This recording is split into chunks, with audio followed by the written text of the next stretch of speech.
Welcome back. Today we will discuss about how switching occurs inside a private branch exchange. We know that how a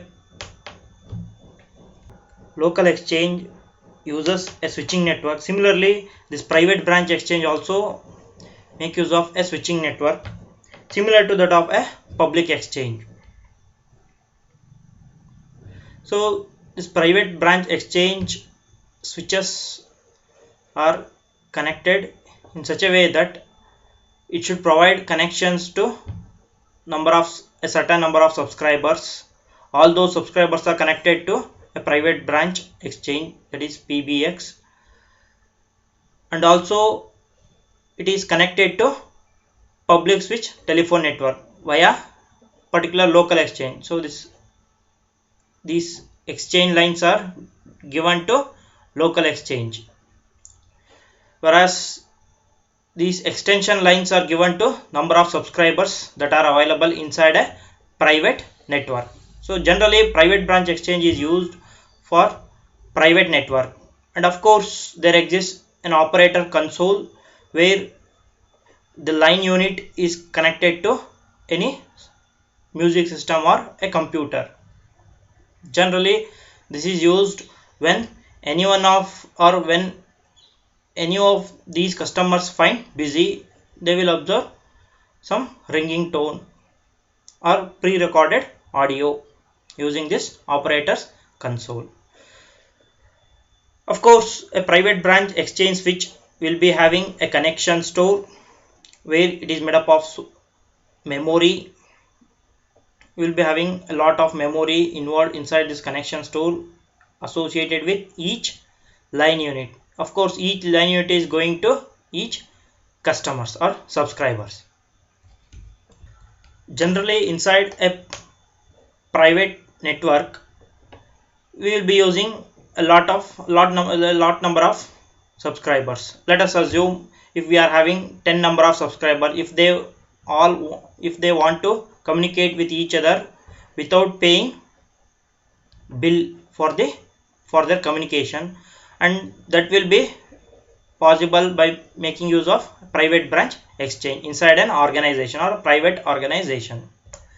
So if let us say there are 10 subscribers connected to a private branch exchange through PBX switch. So if this person wants to communicate with the 10th person, then he dials his number. So generally we will be having a number like 601, 602, 603, 60, like that up to 610 or 610. So that is how we will assign different numbers for different subscribers inside a private branch exchange. Generally a 3-digit number or 2-digit number is used. And if there is communication occurring between 1 and 10, if another subscriber, let us say second subscriber, wants to communicate with 10th subscriber, then this second subscriber observes a busy tone. Of course that busy tone will be coming from this operator's console. So once he releases the call with the first person, then the second person can be able to communicate with the 10th person.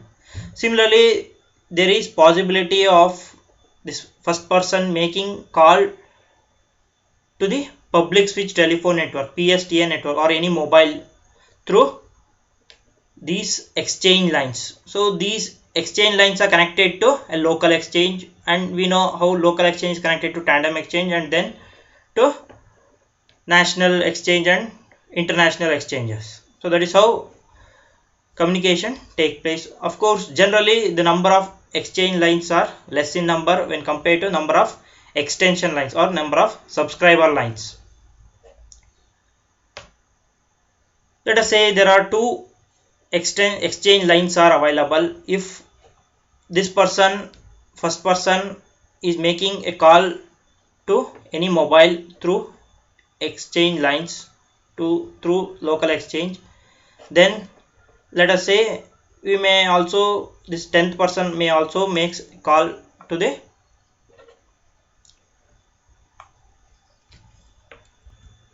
any mobile number. So if there are only two exchange lines, then the second person or the second customer also wants to make a call, but there are only two exchange lines, so he will not be able to make call through this exchange lines, because the provided number of exchange lines are assumed as 2. So in such case he needs to wait until the exchange lines or the lines to the local exchange becomes free. So that is how public switch private branch exchange operates. Of course we are dealing with private branch switches, how communication takes place or how switching takes place inside a private branch exchange. So if we are having 10 number of extension lines or subscriber lines, then we will be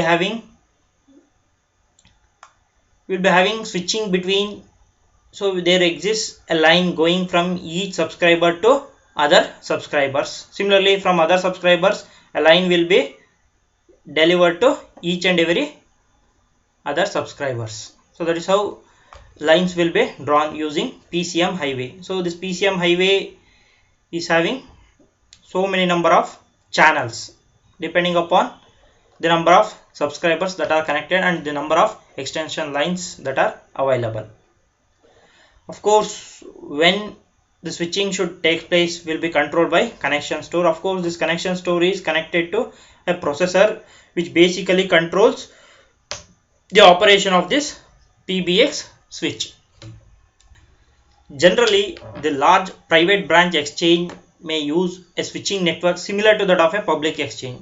So suppose if I am connecting a large number of subscribers or customers into a private branch exchange, let us say 1000 number of subscribers are available. So in such case switching should take place inside this private branch exchange similar to that of how switching takes place inside a public exchange or a local exchange, because it is highly impossible to draw 999 lines from each subscriber line or line unit to other subscriber lines or extension lines. So it is very highly impossible. So in such case this entire PBX operates similar to that of a public exchange or a local exchange. We know how switching occurs inside a local exchange. We may use TST switching network or STS switching network, or we may use space switch or time switch, so depending upon our requirement.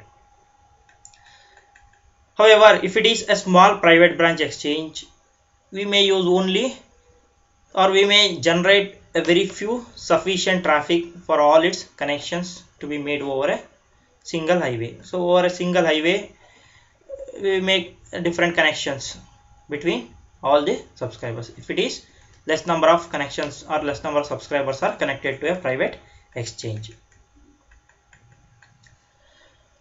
So of course all its ports, those for extension lines as well as, so there exist ports, a certain number of ports available inside a private branch exchange. So those ports are for extension lines, and we know these are nothing but customer lines, and there exist exchange lines, those are lines which goes to local exchange, and there exists an operator console or operator's position. So it is basically a computer with some pre-recorded audio, and we will be having codec system or a codec that is connected to a common PCM highway. So as you can see here, this PCM highway is having so many number of channels. Of course depends on what is the number of customers and what is the number of exchange lines. So all these PCM highways are connected to a codec system, which is nothing but a line unit which basically converts or which codes and decodes the data that is coming over this side or the data that is going in this direction. So coding and decoding is done because some telephone lines will be analog in nature. So in such case we need to convert those analog signals into digital using some codec system. Of course that will be done by line units.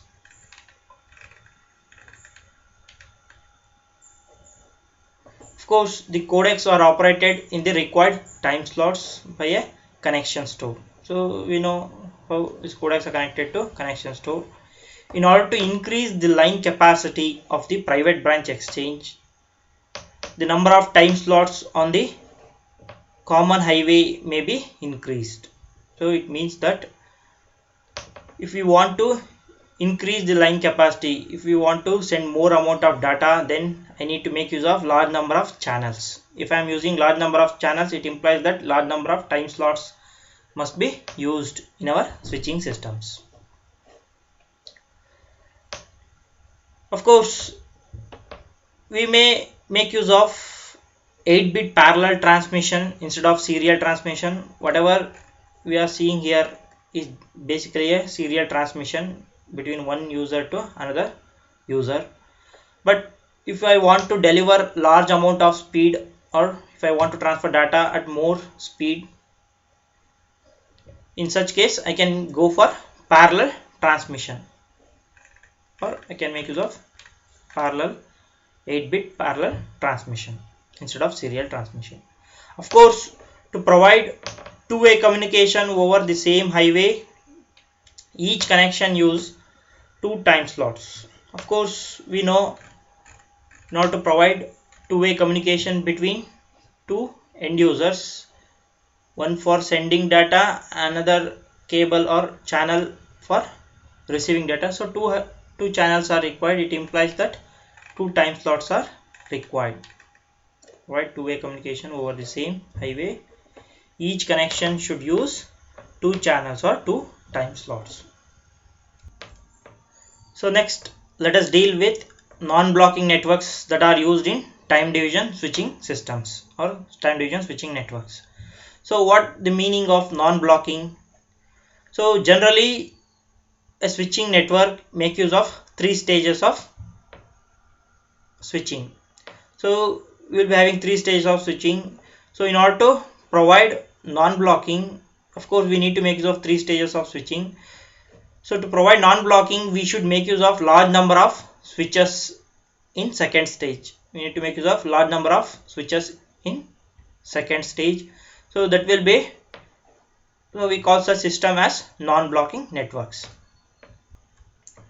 And we know that time division switching networks often have a large values of connectivity. Generally a large number of users are connected to a time division switching network, and we know that, and they can also be strictly non-blocking.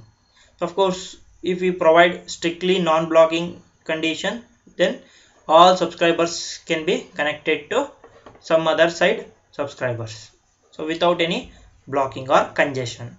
So that is what this strictly non-blocking condition is about.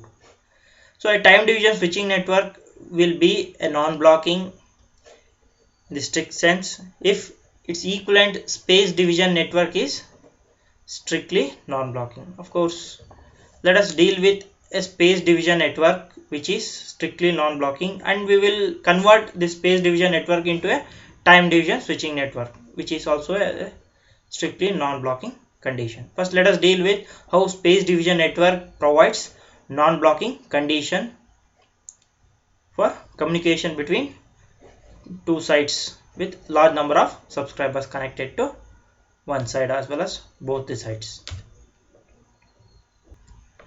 So in case of 3-stage space division network, so generally if I am saying 3-stage space division network, we will be having primary switches, secondary switches and tertiary switches. So with respect to primary switches, we will be having n number of inlets. Generally we will be having n number of inlets. That means n number of incoming lines, and generally at the output side, that is tertiary switches, have also n number of outlets. And to provide this type of 3-stage space division network to be a strictly non-blocking, so it is very important to have 2n-1 number of secondary switches. So we need to make use of 2n-1 secondary switches. So in order to make this space switching network to be a non-blocking, so let us consider the equivalent of this STS switching network in space division network. So as This is what the equivalent of STS switching that was shown in figure E. This is what our figure E is. STS switching network with m number of incoming highways and m number of outgoing highways. Of course, we have used k different links. Of course, each link is having a time switch. So what we are doing is we are considering the equivalent of space division network, and this figure shows the space division network with 3 stages. So we are having m cross k switches at each different stages of. So generally in our primary switches we will be having n number of m cross k switches. In secondary we will be having k number of n cross n switches, and in tertiary we will be having n number of k cross n switches, outgoing switches.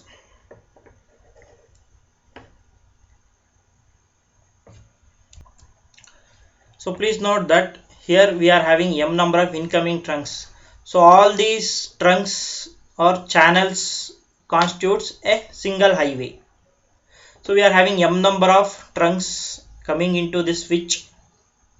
Is basically a space switch, and at the second stage we are having k number of switches. So we are using m cross k switches. From each switch there exists a line going to each and every second stage switches. So that is what m cross k switches are used.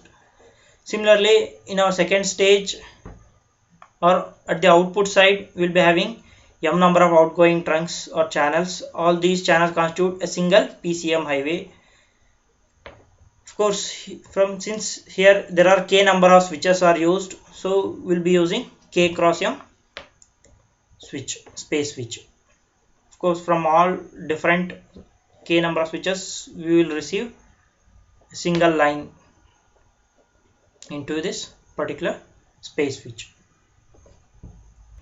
In order to make this space division equivalent of STS switch to be a non-blocking, so in our B switches I should make use of 2m minus 1 number of switches. I should make use of 2m minus 1 number of switches. Instead of k number of switches I should make use of 2m minus 1 number of switches. Then only the system or the space division equivalent of STS switch becomes a non-blocking. So the number of B switches in the equivalent space division network figure I must be at least 2m minus 1, and this can be done by providing 2m minus 1 time shifting links. Of course, we know in this case time switch links, for each link there exists time switch. So in that case we should make use of 2m minus 1 time shift links. Previously we were having k links. In this case, to make this STS switching network to be of non-blocking case, I should make use of 2m minus 1 number of links. That means that 2m minus 1 number of time switch must be used. Next, let us consider how to make this TST switching network to be a non-blocking condition. Of course, whatever we shown in this figure F is not a non-blocking, strictly non-blocking condition, but to make this into a non-blocking condition, so what we can do, we will discuss. So to consider this, let us consider the equivalent space division network of figure F. We will consider, of course this is also having 3 stage, first stage, second stage and 3 stage. We will consider the equivalent of this in space switch or space division network. So here as you can see, in first stage we will be having m number of switches, and in second stage we will be having n number of switches, and in our third stage we will be having m number of switches. Here we will be having n number of incoming trunks. So what we are using in second stage is we are using n number of B switches, instead of using n number of B switches, if I use 2n minus 1 number of B switches, then this network is going to become strictly non-blocking. So this is what the criteria is. So the number of B switches in the equivalent space division network of figure J must be at least 2n minus 1. Of course, this can be done by operating the space switch. We know we are using in our secondary stage, we are using a space switch. This space switch must be operated at a higher bit rate. So to provide strictly non-blocking, the space switch must be operated at a higher bit rate than the external highways in order to provide more time slots. So generally by doubling the speed to provide 64 time slots instead of 32. So generally we know the space switch that we are using here is generally 32 time slots. That means each time switch was using 32 connection stores. This is what a space switch is. Each space switch will be having connection stores. Generally we used to use 32 connection store, 32 address connection store, but right now since we are doubling, or this space switch should operate double the rate at which the incoming lines are operating. So what we do is we will use a connection store having address locations up to 64, double that of 32. So if we use like that, so then we will be able to provide strictly non-blocking condition for our TST switching network. In either case, since switches are time shared, we know that inside our TST as well as STS network we are using time switch, and of course we are using space switch also. Since we are using switches or switching networks or switching elements with a time share basis, the cost penalty involved in making a network a non-blocking is much less. Since I have to use large number of, instead of n, I have to use 2n minus 1 number of switches in second stage. If it is a space switch, if it is a space division network, then I need to make use of large number of switches. In order to provide large number of switches in second stage, the cost requirement is very high. But in case of TST switching network, since we are using switching elements on time share basis, we don't need large amount of cost for making the switch to be operated at a rate double the rate of the incoming lines. So that is what non-blocking is much less than for a space division network. Consequently, non-blocking networks are used in some commercial digital switching systems. So generally all commercial digital switching systems make use of a non-blocking networks. Of course they use generally TST switching networks. Next, let us consider how controlling takes place inside a switching system. How to make a call, how to end the call, how to establish connections between calling and the caller, called person. So all those things we will discuss under this heading.